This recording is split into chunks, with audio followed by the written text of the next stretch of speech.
আসসালামু আলাইকুম ওয়া রাহমাতুল্লাহ। আলহামদুলিল্লাহি রাব্বিল আলামিন ওয়াসসালাতু ওয়াসসালামু আলা সাইয়্যিদিল মুরসালিন। আজ আমি লাইভে যে কথাগুলো বলবো, যে বিষয়ে আলোচনা করব, সেটি বিশ্বের সকল জাতি, ধর্ম, বর্ণ সকলের উদ্দেশ্যে। আশা করি সকলে আমাদের আলোচনায় অংশগ্রহণ করবেন এবং শুরু থেকে শেষ পর্যন্ত কথাগুলো মনোযোগ সহকারে শুনবেন এবং আমলে নিয়তে শুনবেন। আজ বিশ্বে অশান্তি, বিশৃঙ্খলা চরম পর্যায়ে পৌঁছে যাচ্ছে। যেদিকে তাকাই সবখানে শুধু অশান্তি, বিশৃঙ্খলা। সকলেই শান্তির খোঁজ করছেন, সন্ধান করছেন, বিভিন্ন ধরনের ফর্মুলা দিচ্ছেন, সমাধান দেওয়ার চেষ্টা করছেন, কিন্তু সমাধান হচ্ছে না। সমস্যার সমাধান হচ্ছে না, সমস্যা শুধু বেড়েই চলেছে। অনেক ধরনের আলোচনা রয়েছে আমাদের এই বিশ্বে, যেমন অনেক ধরনের মানুষ রয়েছে, অনেক বৈশিষ্ট্যের মানুষ রয়েছে, অনেক বর্ণের মানুষ রয়েছে, অনেক ধর্মের মানুষ রয়েছে। পৃথিবীর শুরুতে এরকম ছিল না। আমরা সকলে জানি, মহান রব্বুল আলামিন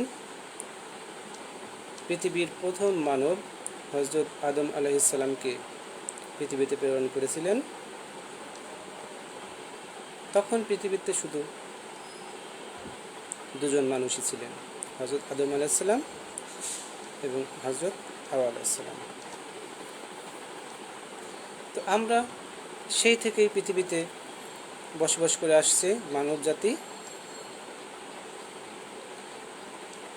যত দিন গড়িয়েছে, যত দিন অতিবাহিত হয়েছে, মানুষের মধ্যে বিভেদ, বিশৃঙ্খলা, লোভ, হিংসা, অহংকার, স্বার্থপরতা, প্রতিশোধ পরায়ণ, এই সব কিছু বেড়ে গিয়েছে। এই পৃথিবীর এই বয়সকালে যত মানুষ এসেছে, সেটা মুসলিম হোক আর অমুসলিম হোক, সকলেই চেষ্টা করেছে তাদের সমাজে, রাষ্ট্রে, বিশ্বে শান্তি স্থাপনের জন্য। তবে তারা যে নিয়মে, যে পন্থায় চেষ্টা করেছে, সেটি সব সময় সঠিক ছিল না। কখনো ভুল হয়েছে, কখনো কৌশলে ভুল ছিল, কখনো সিদ্ধান্তে ভুল ছিল, কখনো যে সমাধান করার প্রয়োজন ছিল সেক্ষেত্রে তারা সমাধান না করে সমস্যাকে ঝুলিয়ে রেখেছিল, বাড়তে দিয়েছিল। সেটি আজ চরম পর্যায়ে পৌঁছেছে। বিশ্ব শান্তি প্রতিষ্ঠার জন্য কিছু পালনীয় বিষয় রয়েছে আমাদের মাঝে এবং কিছু বর্জনীয় বিষয় রয়েছে আমাদের মাঝে। আর আমরা যে কথাগুলো বলবো সেগুলো পবিত্র কুরআন ও হাদিস অনুযায়ী বলার চেষ্টা করব ইনশাআল্লাহ। মানব জাতির প্রথম থেকেই মানুষের কিছু বৈশিষ্ট্য রয়েছে, মানুষের মাঝে কিছু ভালো গুণ থাকে, কিছু খারাপ গুণ থাকে। একটি মানুষ ভালো গুণ নিয়ে এবং খারাপ গুণ মিলিয়েই মানুষ হয়। মানুষ তো আর ফেরেশতা হয় না। ফেরেশতারা নিষ্পাপ, তাদের কোনো গুনাহ নেই, তারা গুনাহ করতেও পারে না। মহান আল্লাহ তাআলা তাদেরকে গুনাহ করার বৈশিষ্ট্য দেননি। তারা চাইলেও একটি গুনাহ করতে পারবে না। আর মানুষ না চাইলেও তাদের দ্বারা গুনাহ হয়ে যাবে। শুধুমাত্র নবী রাসূলগণ তারা মানুষ হয়েও নিষ্পাপ ছিলেন, তাদের কোনো গুনাহ ছিল না। কিন্তু তাদের পরে আমরা যারা সাধারণ মানুষ রয়েছি, আমাদের উঠতে বসতে সর্বদাই কিছু না কিছু গুনাহ হয়ে যায়, ভুল হয়ে যায়। আমরা চেষ্টা করি সকলেই, তারপরেও মানুষ তো আর ফিরিস্তা না, কিছু ভুলভ্রান্তি মানুষের হয়েই থাকবে।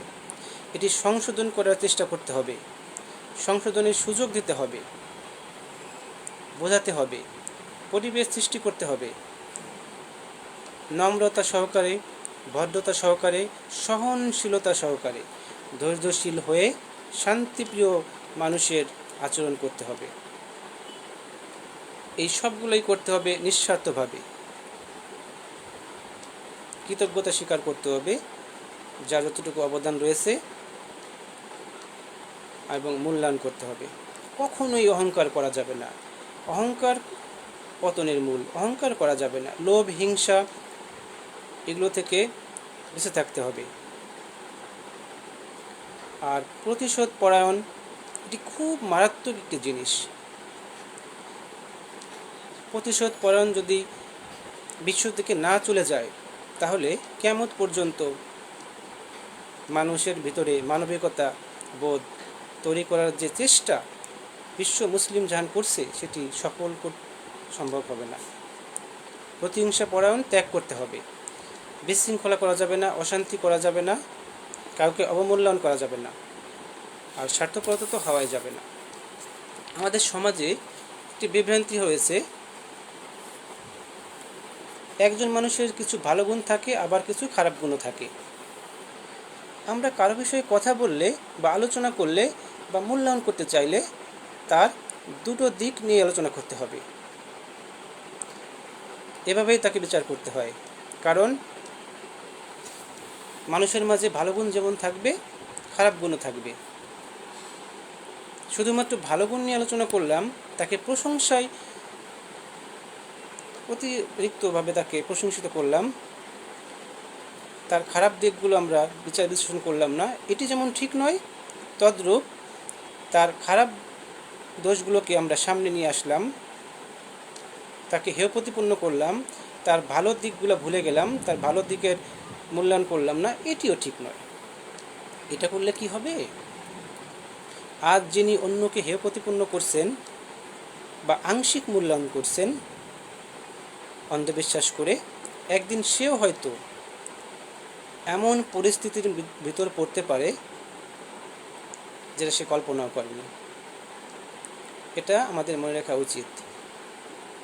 আমরা যদি শুধুমাত্র খারাপ কর্মের জন্য শাস্তি প্রদান করি, তাহলে সমস্যার সমাধান হবে না, সমস্যা আরও বেড়ে যাবে। কারণ ওই যে বললাম, মানুষ মাত্রই ভুল করে, মানুষ কখনো ফেরেশতা না। আর আমরা যদি শুধুমাত্র ভালোর জন্য পুরস্কার প্রদান করি, সেটাও ঠিক নয়। আমরা খারাপ কর্মের জন্য শাস্তি প্রদান করার চেষ্টা করব, ভালো কাজের প্রশংসা করব, পুরস্কার প্রদান করব। তবেই ভালো মন্দের পার্থক্য সবাই বুঝতে পারবে যে এটা খারাপ, অন্যায়, এটা আমাদের সমাজে করা যাবে না, এটা করলে শাস্তি পেতে হবে, এটা আমাদের সমাজের জন্য ক্ষতিকর। আর এটা করলে ভালো হবে, এটা আমাদের সমাজের জন্য ভালো উপকার, এটা করলে আমার এবং আমার প্রতিবেশী, আমাদের সকলের ক্ষতি হবে। এই কাজটা তখন আর কেউ করবে না, তখনই সবাই সাবধান হয়ে যাবে। এই জন্য বলা হয়েছে যে মানুষের ভালো এবং খারাপ গুণ দুটো মিলে বিচার করতে হবে, তারপর দেখা যাবে যে ভালোর পরিমাণ বেশি না খারাপের পরিমাণ বেশি। সে যতটুকু অন্যায় করবে ততটুকু তার বিচার করতে হবে।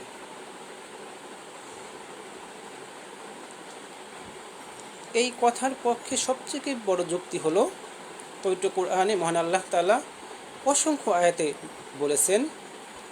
তার মধ্যে বলা যায়, সূরা জিলজালের 7 নং আয়াতে আল্লাহ তাআলা বলেছেন, অতএব কেউ অনুপরিমাণ সৎ কাজ করলে তা সে দেখবে। মানে যদি কোনো মানুষ অনুপরিমাণ, একেবারে ক্ষুদ্র সূক্ষ্ম অনুপরিমাণ, যারা পরিমাণ ভালো কাজ করে, সে তা দেখতে পাবে পরকালে, এবং তাকে তার প্রতিদান দেওয়া হবে, তাকে কখনো নিরাশ করা হবে না। এবং কেউ অনুপরিমাণ অসৎ কাজ করলে সেও তাও দেখবে। এবং তার প্রতিদান সে পাবে, তাকে এর বিষয়ে ছাড় দেওয়া হবে না। আল্লাহ যেমন রহমান রহিম, আল্লাহর অসীম দয়া, সেরকম আল্লাহ শাস্তিদানে অতি কঠোর। আল্লাহ অনুপরিমাণ সৎ কাজের যেমন পুরস্কার প্রদান করবেন, সেরকম অনুপরিমাণ অসৎ কাজ করলেও তার শাস্তি প্রদান করবেন। এই জন্য আবার বলা হয়েছে সূরা কারিয়াতে 6 থেকে 11 নম্বর আয়াতে বলা হয়েছে, তখন যার পাল্লা ভারী হবে সে তো লাভ করবে সন্তোষজনক জীবন, কিন্তু যার পাল্লা হালকা হবে তার স্থান হবে হাবিয়া। তা হাবিয়া কি তুমি জানো কি? তা উত্তপ্ত অগ্নি, মানে জাহান্নামের আগুন। এখানে বলা হয়েছে যার পাল্লা ভারী হবে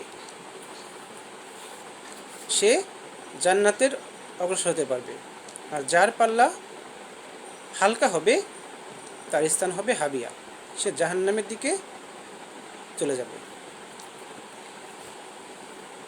এই আয়াতের তাফসীর দ্বারা বলা হয়েছে যে একজন মানুষের ভালো আমল এবং খারাপ আমল পাশাপাশি রেখে মিজানে, অর্থাৎ দাঁড়িপাল্লায় আমরা যেটা বলি মিজানে দ্বারা ওজন করে তারপর মূল্যায়ন করা হবে। একজন মানুষ সারা জীবনে কতটুকু ভালো কাজ করেছে, কতটুকু খারাপ কাজ করেছে, সেই ভালো থেকে খারাপকে বিয়োগ মাইনাস করা হবে, মানে ভালো আমল থেকে খারাপ আমলকে মাইনাস করে বিয়োগ করা হবে, এরপরে ফলাফল দেওয়া হবে। তার যদি ভালো ফরজ আমলে কম পড়লে ভালো নফল আমল থেকে নেওয়া হবে, আল্লাহ তাআলা তাকে ঘোষণা দিবেন। আল্লাহ কত রহমান রহিম যে আল্লাহ চাইবেন না একজন মানুষকে জাহান্নামে দিতে, সব সময় চাইবেন কি করে তাকে জান্নাতে নেওয়া যায়, তার গুণগুলা খোঁজ করবেন, তার দোষগুলা ঢাকবেন। আসল কথা হচ্ছে কারোর অন্যের শাস্তি দেওয়ার পাশাপাশি তার ভালোর পুরস্কার দিতে হয় অনুপরিমাণ হলেও। আল্লাহ যেহেতু ঘোষণা করেছেন, সেহেতু আমাদের সমস্যা কোথায়?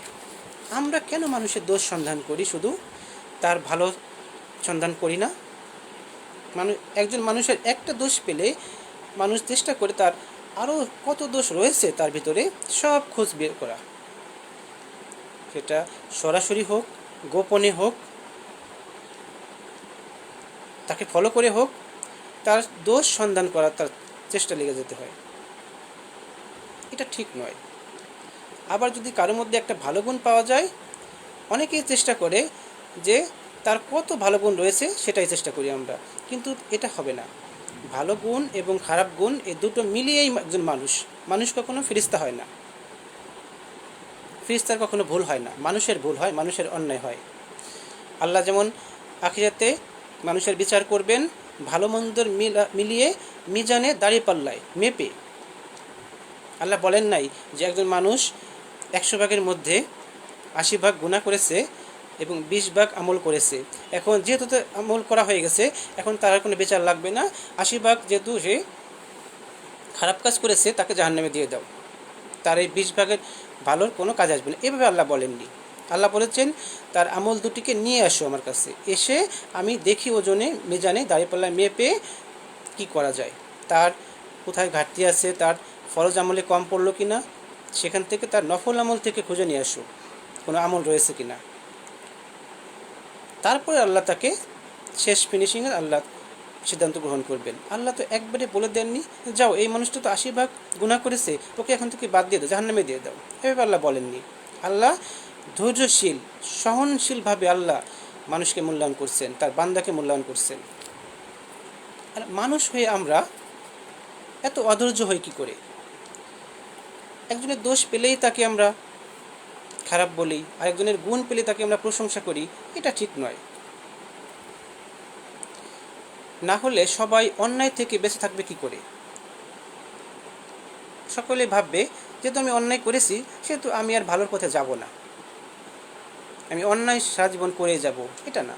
ফজরের নামাজ যার কাজা হয়ে গেছে সে যদি ভাবে যে আমি বাকি 4 ওয়াক্ত নামাজ আর পড়ব না, আমার তো ফজরের নামাজ কাজা হয়েই গেছে, আমার আর কোনো ক্ষমা পাওয়ার সুযোগ নেই।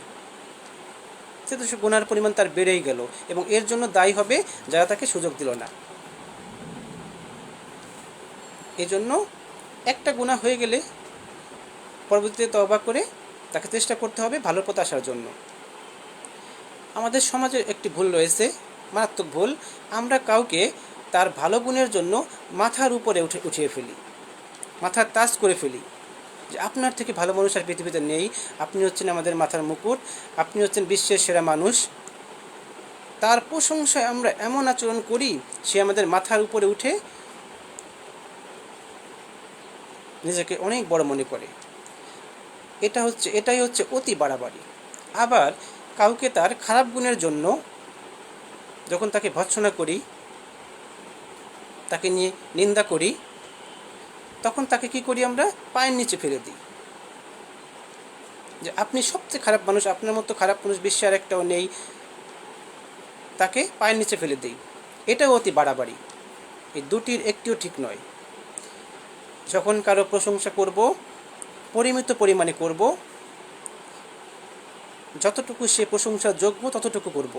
তার সঙ্গে সঙ্গে চোখ কান খোলা রাখবো, তার যে খারাপ গুণগুলো আছে, তার অনিষ্ট থেকে যেন আমরা বাঁচতে পারি, সেদিকে আমরা সাবধান থাকব। আবার যখন কারোর মধ্যে কোনো খারাপ দোষ পাবো, তখন আমরা তাকে যেমন সমালোচনা করব, তার বিরুদ্ধে নিন্দা করব, এর পাশাপাশি খেয়াল রাখবো যে তার ভিতরে কোনো ভালো গুণ যেগুলো রয়েছে সেগুলো যেন আমরা আমাদের জীবনে কাজে লাগাতে পারি।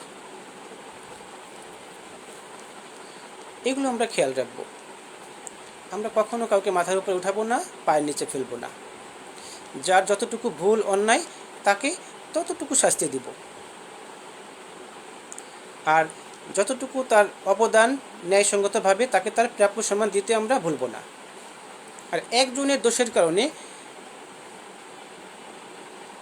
তার পরিচিত তার সকলকে আমরা শাস্তি দিব না। আবার একজনের গুণের কারণে তার পরিচিত সকলকে আমরা পুরস্কার দিব না। যে পুরস্কারের যোগ্য তাকেই দিব, যে শাস্তির যোগ্য তাকেই শাস্তি দিব। আর আরেকটি ভুল আমরা সমাজে করে, যে আমি অসৎ মানুষকে, খারাপ মানুষকে শাস্তি দিতে গিয়ে আমি নিজে খারাপ হয়ে যাই। এটা ঠিক নয়।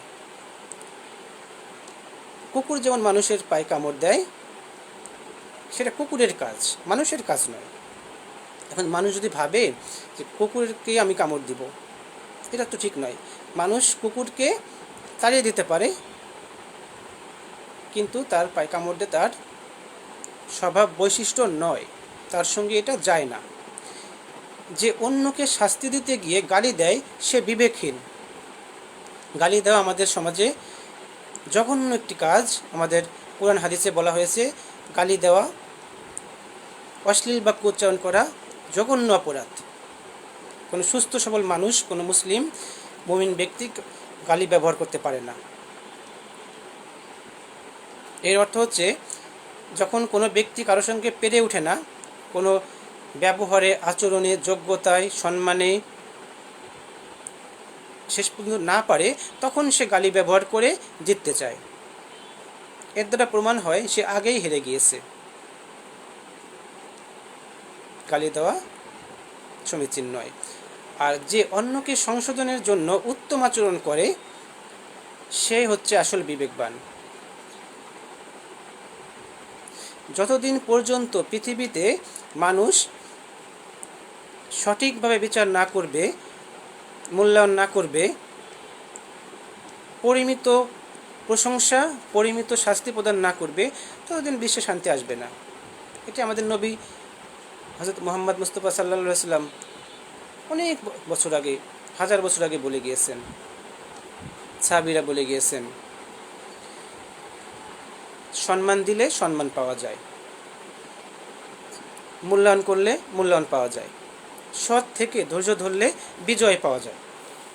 এগুলো আমরা সবাই জানি। কিন্তু এটাও মনে রাখতে হবে, অসম্মান করলে অসম্মানিত হতে হয়। আজ আমি যাকে অসম্মান করছি, সেও একদিন বা তার পক্ষের লোক একদিন আমাকে অসম্মান করতে পারে। এটি আমাদের খেয়াল রাখতে হবে। তুচ্ছ তাচ্ছিল্য করলে প্রতিবাদ প্রতিরোধের মুখে পড়তে হয়। কাউকে তুচ্ছতাচ্ছিল্য আমরা করব না, কারণ তার থেকে আমার থেকে সে ভালো হতে পারে। আর অহংকার তো করাই যাবে না, কারণ অহংকার করলে পতন হয়, অহংকার পতনের মূল সকলে জানে। অহংকার আমরা কখনোই করব না। মনে রাখতে হবে কোনো কিছু ভাঙা খুবই সহজ, ভেঙে ফেলা খুবই সহজ, কিন্তু গড়ার জন্য প্রচুর ত্যাগের প্রয়োজন হয়। একটা জিনিস গড়তে গেলে প্রচুর ত্যাগ লাগে। ভেঙে ফেলা খুবই সহজ কাজ। আমরা কখনোই প্রতিহিংসা পরায়ণ হব না, বিশৃঙ্খলা অশান্তিকে ঠাঁই দিব না সমাজের মাঝে। বিশৃঙ্খলা অশান্তি যারা সমাজে করে, তারা যেমন নিজের ক্ষতি করে, সমাজের ক্ষতি করে, আগামী প্রজন্মের ক্ষতি করে। এইগুলো হচ্ছে প্রতিহিংসা পরায়ণ। একজন একজনটা করে, আবার এরপরে তাদের যারা সহযোগী আছে তারাও এগুলো করে। মানে এটা চলতেই থাকে, চলতেই থাকে। ওই যে বললাম, পৃথিবীর শুরুতে এরকম ছিল না। যখন পৃথিবীতে দুজন মানুষ ছিল, ধীরে ধীরে মানুষের মধ্যে অহংকার বাসা বাঁধে, হিংসা, প্রতিহিংসা, লোভ, ক্ষমতা, অধৈর্য, অকৃতজ্ঞ, স্বার্থপরতা, এইগুলো আস্তে আস্তে তাদের ভিতরে বাসা বাঁধে। বিশ্বে অনেক নেতা রয়েছে, দেশে যেমন অনেক নেতা রয়েছে, বিশ্বে অনেক নেতা রয়েছে। সকলের নিজের স্বার্থের জন্য কাজ করতে চায়, কিন্তু এভাবে তো শান্তি আসবে না। শান্তি আসবে তখনই যখন সারা বিশ্বের সকলে একত্রিত হয়ে আলোচনার মাধ্যমে যার যার ন্যায্য অধিকার, প্রাপ্য সম্মান দেওয়ার মাধ্যমেই শান্তি প্রতিষ্ঠা হবে। আমরা হয়তো বসে আছি অনেকেই যে এমন কেউ আসবে বিশ্বে যে শান্তি, আসমান থেকে শান্তি নিয়ে আসবে। একমাত্র আল্লাহ প্রদত্ত ব্যক্তি সেটা আনতে পারে। সাধারণ মানুষের পক্ষে তা কখনোই সম্ভব নয়। বিশ্বে যত মারামারি, যুদ্ধ বিবাদ, সকলেই শুধু নিজের প্রশংসা করে। আমি সেরা, আমি সব জানি, আমি সব জানতা, আমার মতো পৃথিবীতে আর একজনও জ্ঞানী নেই, আমি যা বলবো তাই শুনতে হবে। একেই তো বলে অহংকার। এটাই অহংকার। আমি যত সাধারণ, যত নম্র, যত ভদ্র, যত সহনশীল আচরণ করব, তত শান্তিপ্রিয় হতে থাকবে এই পৃথিবী। আমি যত বিশৃঙ্খলা করব, যত অশান্তি করব, হিংসা অহংকার করব, তত পৃথিবীতে মানুষের কষ্ট হবে, মানুষ সমস্যায় পড়বে, সমাধান আর হবে না। পৃথিবীতে এত মানুষ, এত জাতি, গোষ্ঠী, বর্ণ, সকলেই যার যার স্বার্থের জন্য কাজ করে। সকল জাতি যদি একসঙ্গে আলোচনার টেবিলে বসে একসঙ্গে পরামর্শ করে সকল স্বার্থ বাদ দিয়ে যদি কাজ করত, তাহলে শান্তি ফিরে আসত। শান্তি তখনই আসে যখন অন্যকে আমি মূল্যায়ন করব, অন্যের শান্তিকে আমি স্বাগত জানাবো, তখন শান্তি আসবে। আমরা কথা বলবো হাদিস কোরআন অনুযায়ী, সেভাবেই আমরা চলবো। আমরা কোনো ব্যক্তি স্বার্থ চরিতার্থ করার জন্য কথা বলবো না। আমাদের কোনো উদ্দেশ্য নেই যে আমরা আমাদের নিজের ফায়দার জন্য কাজ করব, এটা আমাদের উদ্দেশ্য নয়। আমরা কাজ করব একমাত্র আল্লাহ তাআলার সন্তুষ্টির জন্য। আজ যে কথাগুলো বলছি, এগুলো সকল ধর্মের, সকল বর্ণের, বিশ্ব মানুষের জন্য। আল্লাহ চাইলে এই কথাগুলো সকলের কাছে পৌঁছে দিতে পারেন, তার জন্য কোনো মাধ্যমের প্রয়োজন হয় না। আল্লাহ চাইলে সব পারেন। আমি শুধু ভাবি যে এত মানুষ, এত জ্ঞানী গুণী বিশ্বে, দেশে এত মানুষ, সকলেই বলে আমার চেয়ে বেশি জ্ঞানী কেউ নেই, আমি সব পারি, আমি সব জানতা, কিন্তু সমাধান তো হচ্ছে না। সমাধান কি তারা চাইছে না? ভালো কথা বলে, শান্তির কথা বলে যারা আসে, তারা ধীরে ধীরে শান্তি থেকে দূরে চলে যায়। তারা ভুলে যায় যে অতীতে তারা কি বলেছিল, কি ওয়াদা করেছিল, সব ভুলে যায়। এভাবে তো শান্তিকে আহ্বান করা যায় না। যত দলই হোক না কেন, যত বিভেদই হোক না কেন, শান্তি আনতে হলে সকলকে একত্রিত হতে হবে। মনে রাখতে হবে, প্রথমে পৃথিবীতে দুজন মানুষ ছিল, তারা আল্লাহ প্রদত্ত মানুষ ছিল। সেখান থেকে ধীরে ধীরে আমরা এসেছি আজ এই প্রান্তে।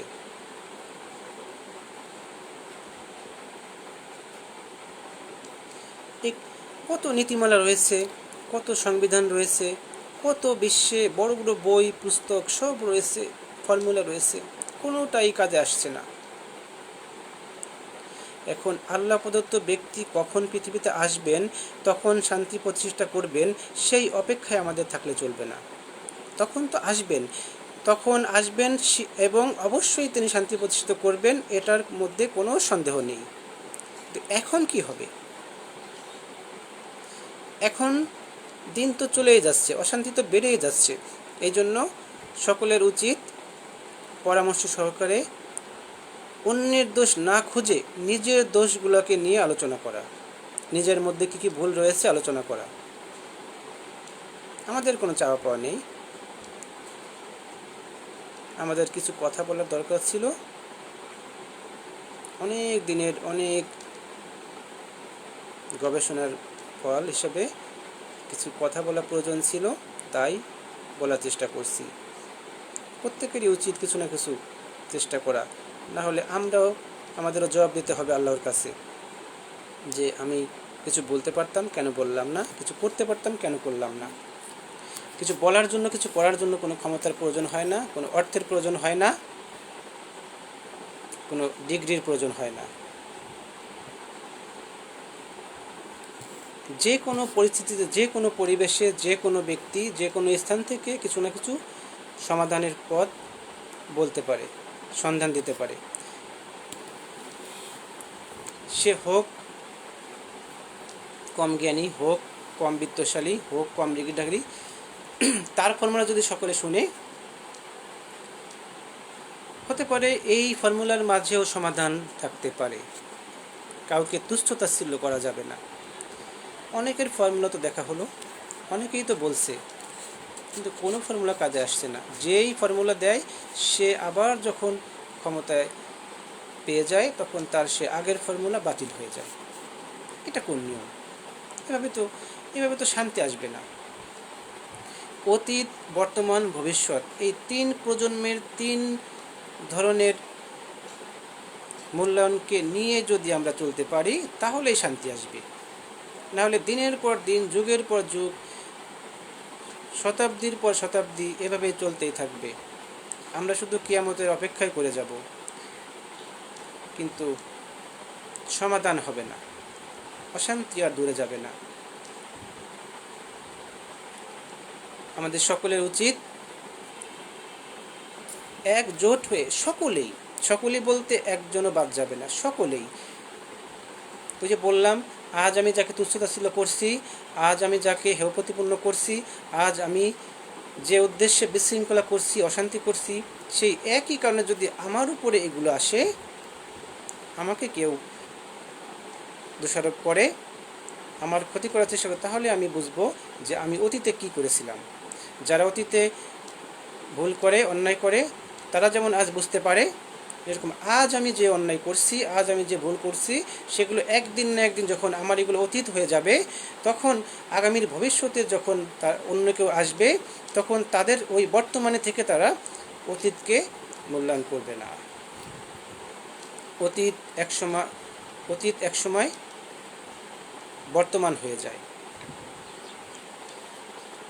কারণ কেন বললাম যে অতীতকে অনেকে যারা ভুলে যায়, তারা মনে করে আমার এই বর্তমানটাই সব, অতীতে আমি কিছুই ছিলাম না। না, এটা ঠিক নয়। আমার আগে অতীত ছিল, তারপরে আমি বর্তমানে, এরপরে আমি ভবিষ্যতে যাব। কথা তো অনেকেই বলতে পারে, ওই যে বললাম, অনেক ডিগ্রিধারী, অনেক উচ্চশালী, বিত্তশালী, অনেক পণ্ডিত, জ্ঞানী গুণী সকলেই কথা বলে, কিন্তু কথা তো বলে, সমাধান তো আসে না। সকলে এক টেবিলে বসে না, খণ্ড খণ্ডভাবে কথা আলোচনা করে। একদিন একদিন এক শ্রেণীর লোক, অন্যদিন অন্য শ্রেণীর লোক, এভাবে তো হবে না। সব শ্রেণীর লোককে নিয়ে যদি একসঙ্গে আলোচনা করা হয়, পরামর্শ করা হয়, তাহলেই শান্তি ফিরে আসে।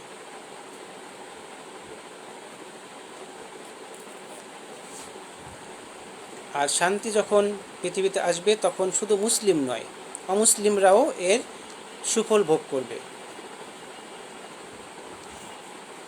শান্তি যে ফেরানোর চেষ্টা করবে সে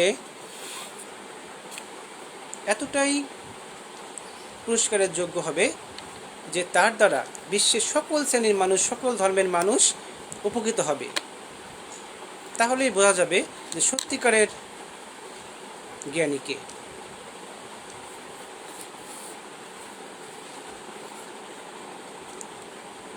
এই জন্য আসুন আমরা সকলে শান্তিকে আহ্বান করি, অশান্তি থেকে দূরে থাকি, সহনশীল আচরণ করি আমরা। কারণ সহনশীল, আমি অন্যকে যদি কষ্ট দেই, অন্যকে যদি আঘাত দেই, তাহলে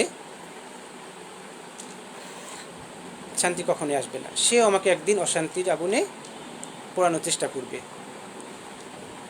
আমি যদি সহনশীল থাকি, শান্তিপ্রিয় থাকি, তাকে মূল্যায়ন করি, তাহলে সে বুঝবে না, যাক, ভুল তো মানুষেরই হয়, মানুষ তো আর ফিরিস্তা না। ওই যে বললাম প্রথমে, মানুষ তো আর ফিরিস্তা না। প্রতিহিংসা পরায়ণ হওয়া যাবে না। একজনের ভুলের কারণে হাজার লক্ষ মানুষের ক্ষতি করা যাবে না।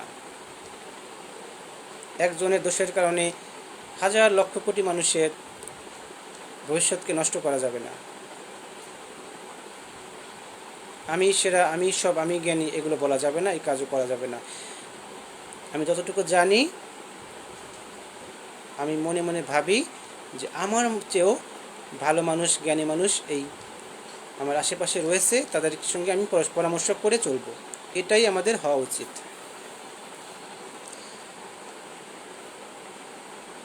আজ মোটামুটি অনেক কথা বলা হলো, কথা আরও অনেক রয়ে গেছে। আগামীতেও হয়তো অন্য কোনো দিন বলা হবে, সেটা লাইভে হোক বা রেকর্ডিংয়ে হোক। আমাদের সর্বশেষে কিছু কথা হচ্ছে যে আমরা কখনোই প্রতিহিংসা পরায়ণ হব না, বিশৃঙ্খলা অশান্তিকে ঠাঁই দেব না সমাজের মাঝে। কারণ বিশৃঙ্খলা অশান্তি করলে অন্যের ঘরে আগুন লাগলে আমার ঘরেও আগুনের তাপ আসবে, এটা আমরা সকলেই জানি। আমরা সকলেই সহনশীল আচরণ করব, শান্তিপ্রিয় হিসেবে নিজেকে গড়ে তুলব সর্বদা। সকলের মতামতকে গুরুত্ব দিব, মূল্যায়ন করব, সৎ থেকে পরামর্শ করে সকল সমস্যার সমাধান করব। সব সমস্যার ফর্মুলা, সমাধান মহান আল্লাহ তাআলা দিয়েছেন পবিত্র কোরআন হাদিসে। সেই অনুযায়ী যদি সকলে গবেষণা করে, সেই ফর্মুলা যদি মেনে চলে, তাহলেই শান্তি ফিরে আসবে। আমি শান্তিকে আনতে গিয়ে যদি অশান্তিকেই বরণ করলাম, তাহলে তো আর আমার ফর্মুলা কাজে লাগলো না। যতটুকু আল্লাহ তাআলা বলার তৌফিক দান করেছেন, ততটুকু বলার চেষ্টা করেছি। আমাদেরও ভুলভ্রান্তি হয়। ওই যে বললাম, মানুষ তো আর ফিরিস্তা না। ফিরিস্তার হয়তো কোনো গুনাহ নেই, তারা গুনাহ করতেও পারে না চাইলেও, মানুষ না চাইলেও গুনাহ হয়ে যায়। আমাদের হাঁটতে, বসতে, উঠতে, ফিরতে কিছু না কিছু আমাদের গুনাহ ভুলভ্রান্তি হয়ে যায়। আমরা তার জন্য আল্লাহর কাছে তাওবা করি, ইস্তেগফার করি। তাওবা ইস্তেগফার তাহলে কিসের জন্য? আমাদের জন্য। আমাদের যদি গুনাহ নাই হবে, যদি আমাদের ভুল অন্যায় নাই হবে, তাহলে মহান আল্লাহ তাআলা আমাদেরকে তাওবা পাঠ করার জন্য কেন আহ্বান করেছেন? ইস্তেগফার পাঠ করার জন্য কেন বলেছেন? চোখের পানি ছেড়ে দিয়ে তাহাজ্জুদ নামাজে, ফরজ নামাজের পরে বা অন্য অন্য সময় যখন দোয়া কবুলের সময়, তখন আমাদেরকে চোখের পানি ছেড়ে দিয়ে কেন আল্লাহর কাছে কান্নাকাটি করে তাওবা, ক্ষমা প্রার্থনা করতে বলেছেন? তার কারণ আমাদের গুনাহ হয়, আমরা পাপী, আমাদের ভুলভ্রান্তি হয়, আমরা মাসুম, নিষ্পাপ নই। এই জন্য কারো বিচার করতে গেলে তার যতটুকু অন্যায় ততটুকু বিচার করব, এর চেয়ে বেশি করব না। এটাই হচ্ছে বাড়াবাড়ি, অতি বাড়াবাড়ি। যে একটা দোষ করবে তাকে এক প্রকার শাস্তি দেওয়া হবে, যে 5 প্রকার দোষ তাকে 5 প্রকার শাস্তি দেবে, এটাই নিয়ম। কিন্তু যে এক প্রকার দোষ করবে তাকে যদি আমি সর্বোচ্চ শাস্তি দিয়ে দেই, তাহলে তো হলো না। তাহলে যে সর্বোচ্চ অন্যায় করলো তাকে কি আমি নিম্ন শাস্তি দিব? এটা সমতা নয়, এটা ইনসাফ ন্যায় বিচার নয়। ইনসাফ ন্যায় বিচার শব্দের অর্থই হচ্ছে যতটুকু পরিমাণ অন্যায় ততটুকু পরিমাণ শাস্তি, যতটুকু পরিমাণ ন্যায় ততটুকু পরিমাণ পুরস্কার। এটাই হচ্ছে নিয়ম। এটা মুসলিমদের জন্য হোক আর অমুসলিমদের জন্য হোক, সবার ক্ষেত্রেই প্রযোজ্য এই পরিমাণ। এরপরে যার ধর্ম নিয়মগুলো পালন করব আমরা মুসলিমরা পরিপূর্ণভাবে, এবং আমরা কখনো অন্য ধর্মের অমুসলিমদের কোনো ক্ষতি করার চেষ্টা করব না। তাদেরকে আমরা আমাদের উত্তম আচরণ দ্বারা বোঝাতে সক্ষম হব যে আমরা মুসলিম। আমাদের আচরণ দেখে তারা শিখবে যে না, ইসলাম ধর্ম শান্তির ধর্ম, তারা তাদের আল্লাহর হুকুম মেনে চলে, তারা কত সুন্দর, তাদের ব্যবহার কত নম্র, কত ভদ্র। আমাদের আচরণ দেখে তারা ইসলাম গ্রহণ করবে, আমাদের পোশাক দেখে নয়, আমাদের বেশভূষা দেখে নয়, আমাদের ক্ষমতা দেখে নয়। আমাদের নবীজি বলে গিয়েছেন যে আমাদের নবীজি যেমন ছিলেন উত্তম আদর্শের প্রতীক, সেরকম প্রতিটি উম্মতের উচিত তাকে অনুসরণ করে উত্তম চরিত্র তার মাঝে ফুটিয়ে তোলা। আমরা কাউকে ক্ষমা করতে পারি না, এটা কেমন কথা? ক্ষমা হচ্ছে একটি মহৎ গুণ। আমরা ছোটবেলা থেকে বইতে পড়ে এসেছি ক্ষমা একটি মহৎ গুণ, ক্ষমা একটি মহৎ গুণ। শুধু মুখেই বলে গেলাম, কাজের বেলায় কিছুই করলাম না। আমরা এই যে আমাদের আজকাল সমাজে অনেকে ডিগ্রিধারী আছে, অনেক জ্ঞানীগুণী আছে, শুধু সার্টিফিকেট অর্জন করলেই জ্ঞানীগুণী হওয়া যায় না, সেটার বাস্তব প্রয়োগ করতে হয়। তার বাস্তব জীবনে, সমাজে, রাষ্ট্রে, সবখানে কাজে করে দেখাতে হয় যে আমি যা পড়েছি সে অনুযায়ী কাজ করছি। আমি বইতে পড়লাম একটা, কিন্তু কাজ করলাম আরেকটা, এভাবে হবে না। এজন্য আসুন আমরা শান্তি প্রতিষ্ঠার জন্য সকলে এগিয়ে আসি, সকলে মিলে পরামর্শ করে আলোচনার মাধ্যমে সমস্যার সমাধান করি। অন্যকে সাথে নিয়ে, অন্যের সঙ্গে সহনশীল আচরণ করে, অন্যকে মূল্যায়ন করে পরিমিত পরিমাণে আমরা ন্যায় এবং অন্যায়ের বিচার করি। অন্যকে দূরে সরে ঠেলে দিয়ে প্রতিহিংসা পরায়ণ হয়ে আমরা কোনো সিদ্ধান্ত গ্রহণ না করি, তাহলে আমরা ভবিষ্যতে নিজেরাই বিপদে পড়ব।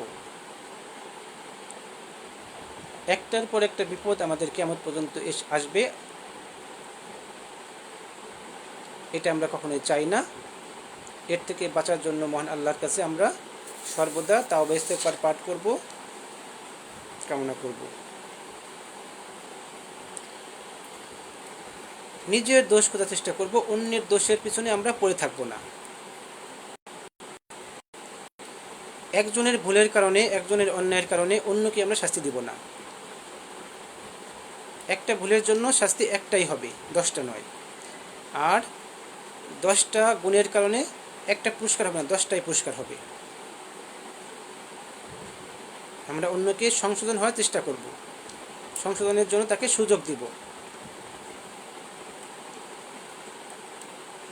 আর 1 মিনিটও দেরি না করে, 1 মুহূর্ত অবহেলা না করে আসুন সকলে, সারা বিশ্বের সকলে, সব শ্রেণীর মানুষকে সাথে নিয়ে একতা সহকারে সহনশীল আচরণ করে মূল্যায়ন দ্বারা প্রতিহিংসা থেকে মুক্ত হয়ে আমরা সকল সমস্যার সমাধান করি।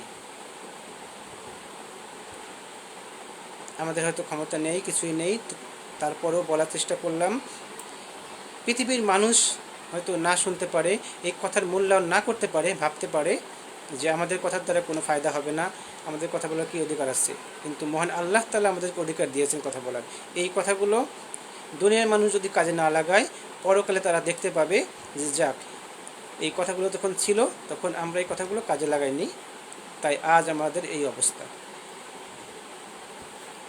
পৃথিবীতে সর্বশ্রেষ্ঠ এবং একমাত্র সাক্ষী হচ্ছেন মহান আল্লাহ তাআলা।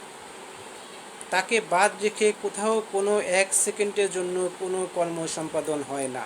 সে সবই দেখেন, বুঝেন, শোনেন। আসমান থেকে ফয়সালা হয়, সেই ফয়সালা দুনিয়ার মানুষের মাঝে বন্টন হয়ে যায়। তাই আসুন আমরা আসমানের ফায়সালা হওয়ার আগেই আল্লাহকে স্মরণ করি, আল্লাহর কাছে ক্ষমা প্রার্থনা করি, তওবা ইস্তিগফার করি। যত ভুল ভ্রান্তি হয়ে গেছে সব থেকে আমরা পরিত্রাণের জন্য চেষ্টা করি এবং সকল দল নির্বিশেষে সকল মানুষ একত্রিত হয়ে একসঙ্গে কাজ করার চেষ্টা করি। না হলে আজ যারা সুখে আছেন ভবিষ্যতে তারা দুঃখে থাকবেন, আজ যারা দুঃখে আছেন তারা পরবর্তীতে সুখে থাকবেন। এভাবে সুখ দুঃখের পালাবদল হবে, কিন্তু শান্তি ফিরে আসবে না। সুখের পরে দুঃখ আসে, দুঃখের পরে সুখ, এটা আমরা সকলে জানি। কিন্তু সকলে মিলেমিশে যে সুখ পাওয়া যায় তাতেই শান্তি, আসল শান্তি। যারা খুব জ্ঞানী গুণী আছেন, যাদের কথায় অনেক কাজ হয়, অনেক মানুষের মধ্যে প্রভাব ফেলে, তারা আসুন সঠিক কথাটি সঠিক সময়ে সঠিক স্থানে সঠিকভাবে প্রয়োগ করে আমরা সকলের কাছে পৌঁছে দেই, সকলকে আহ্বান করি। নিজের স্বার্থের জন্য, নিজের একার ভালোর জন্য, নিজের দলের ভালোর জন্য কাজ না করি, সকলকে নিয়ে আমরা একসঙ্গে কাজ করি, তাহলে শান্তি ফিরে আসবে। নাহলে এগুলো আজীবন চলে যাবে। আমরা এটা চাই না। সারা বিশ্ব শান্তি ফিরে আসুক, আমরা এটাই চাই। বিশৃঙ্খলা শান্তি থেকে দূরে থাকুন সকলে।